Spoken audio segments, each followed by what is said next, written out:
पूरा भारत देश एक डरावने माहौल से गुजर रहा है।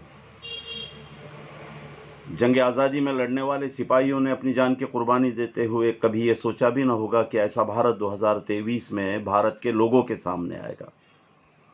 संविधान निर्माताओं ने संविधान सभा में जब संविधान सौंपा तब उन्होंने ये कभी सोचा नहीं होगा कि जिन भारत के लोगों को हम सबसे सुंदर, दुनिया की सबसे बेहतरीन प्रजातंत्रीय प्रणाली का दस्तावेज सौंप रहे हैं, उसे इस तरह 2023 में नस्तनाबूद कर दिया जाएगा। जिस भारतीयता की पहचान संविधान ने बनाई है उसे ख़त्म करके धर्म आधारित पहचान का बोलबाला इतना होगा कि विधर्मी डरा डरा सा अपने आप को असुरक्षित महसूस करता हुआ घुटन में रहेगा। हाल ही में मणिपुर में आप देखा कि आदिवासी के औरतों को नंगा घुमाया गया। वे भारतीय हैं, लेकिन धर्म का जुनून और कट्टरपंथी हिंदू राष्ट्रवाद की थ्योरी उन्हें भारतीय मानने को तैयार नहीं है, उन्हें दुश्मन मान लेती है। एक आदिवासी के चेहरे पर पेशाब करने वाला ये नहीं सोचता कि वो भारत का नागरिक है, उसका सम्मान है, लेकिन धर्म आधारित हिंदू राष्ट्र की थ्योरी उसके मुंह पर पेशाब करते हुए हिंदू राष्ट्र का बिगुल बजाती है और कहती है कि ये इसी लायक है क्योंकि धर्म ने कहा है। मणिपुर तो जल रहा है, लेकिन हरियाणा की कल हमने बात देखी। कई वीडियो सोशल मीडिया पर है जहां पर मस्जिदों में घुसकर मस्जिदें जला दी गई, 5 मुस्लिमों को मार दिया गया। अभी और क्या हालात ख़राब हुए हैं पता नहीं। रैलियां का वीडियो सोशल मीडिया पे उपलब्ध है कि रैली के शक्ल में कट्टरपंथी हिंदुत्ववादी लोग आ रहे हैं, साथ में पुलिस इंतज़ामिया दिख रही है और इस रैली में वो मुस्लिम बस्तियों में जाकर कह रहे हैं कि ये बस्तियां खाली कर देनी पड़ेगी, वरना कल जो कुछ होगा उसके लिए हम जिम्मेदार नहीं होंगे, तुम होगे। बस्तियां खाली करने की धमकियां दी जा रही है, जिन बस्तियों पे अपनी पाई पाई जोड़कर मुसलमानों ने अपने घर बनाए, व्यवसाय बनाए और भारतीय नागरिक करके वो जीना चाहता है। आसाम जल रहा है, नागालैंड में उधर में हालत ख़राब है। ईसाइयों के खिलाफ यही हिंदुत्ववादी कट्टरपंथी लोगों का बिगुल ऐसा बजता है कि चर्च जलाया जाता है, ईसाई पादरियों को जिंदा जलाया जाता है, ईसाई लोगों को कहा जाता है कि वापस हिंदू बन जाओ वरना ये देश छोड़कर चले जाओ। दलितों के खिलाफ जब आंदोलन करते हैं तो दलितों को कहते हैं कि ये धेड़ चमार है, ये तो अति शुद्र है, ये पैर की जूती है, इसे बाबा साहब ने आरक्षण क्या दिया, ये तो हमारा मालक बन बैठा है, ये तो ऊंची कुर्सी पर जा बैठा है, इसे दबाओ, इसका आरक्षण ख़त्म करो। और इसके तहत अगर मूछी वो रखता है तो उसे मारा जाता है, अच्छी चप्पल पहन के आया तो मारा जाता है, घोड़ी पे चढ़ता है तो मारा जाता है।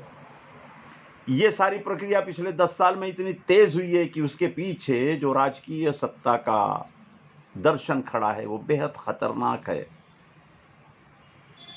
हाल ही में जयपुर एक्सप्रेस में चेतन सिंह नाम के आरपीएफ ने अपने वरिष्ठ अधिकारी सब इंस्पेक्टर टीकाराम मीणा को गोली से उड़ा दिया बहस होने पर, और उसके बाद में उसने 3 मुसलमानों को चुन चुन कर मारा, एक अब्दुल कादिर, दूसरा मोहम्मद हुसैन, तीसरा असगर।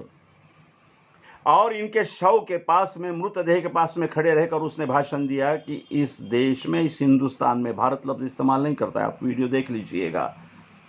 अगर रहना है तो मोदी और योगी को वोट देना होगा। और इसके बाद तमाम महकमा आरपीएफ के बड़े बड़े ऑफिसर्स ये कह रहे हैं कि वो मनोरुग्ण था।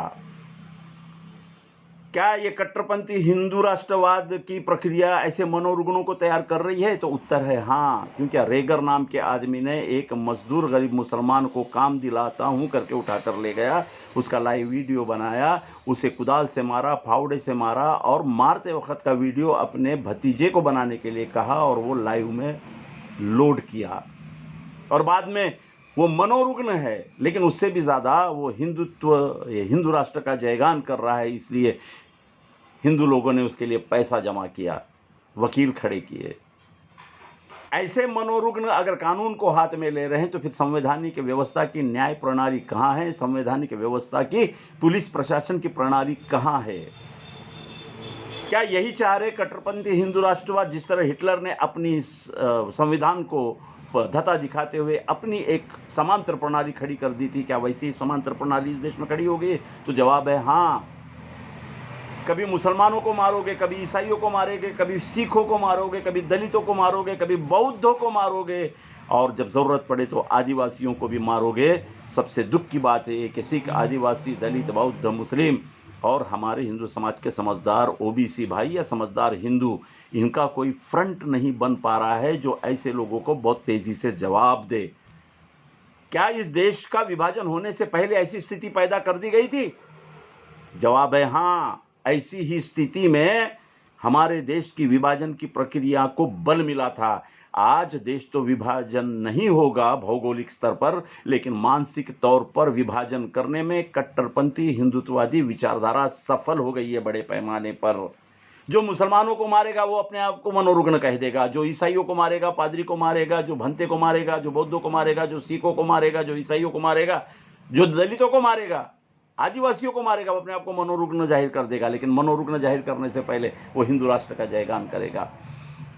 बड़े कठिन परिस्थिति से हम गुजर रहे हैं और इसकी सबसे बड़ी जो वजह है वो हमने दी हुई सत्ता।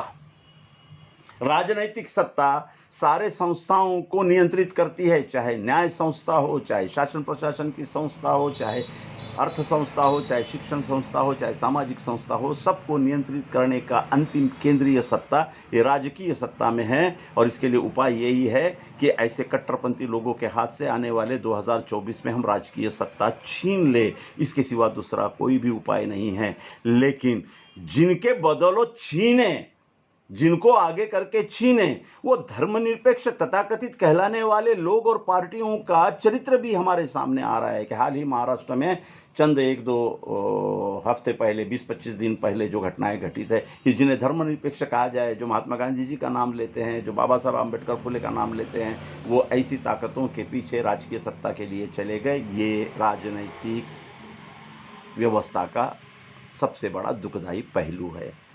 तो आइए सोचते हैं कि 2024 में किस तरह हिंदू, मुस्लिम, सिख, ईसाई, बौद्ध और बाकी बचे हुए लोग, आदिवासी, जो अपने संविधान को मानते हैं, जो संवैधानिक भारतीयता को अव्वल मानते हैं, वो तो संगठनाएं सफल हो गई है। हिंदू मुस्लिम का ध्रुवीकरण, हिंदू बौद्ध का ध्रुवीकरण, हिंदू ईसाइयों का ध्रुवीकरण, हिंदू सिखों का ध्रुवीकरण और हिंदू और आदिवासियों का ध्रुवीकरण करने में वे सफल हो गए। क्या हम भारत के संविधान प्रदत्त नागरिकता की थ्योरी को आगे बढ़ाते हुए एक भारतीय नागरिक के तौर पर ऐसे कट्टरवादियों से मुकाबला कर सकते हैं? यकीनी तौर पर कर सकते हैं। आइए उसकी तैयारी हम लोग 2024 में करते हैं।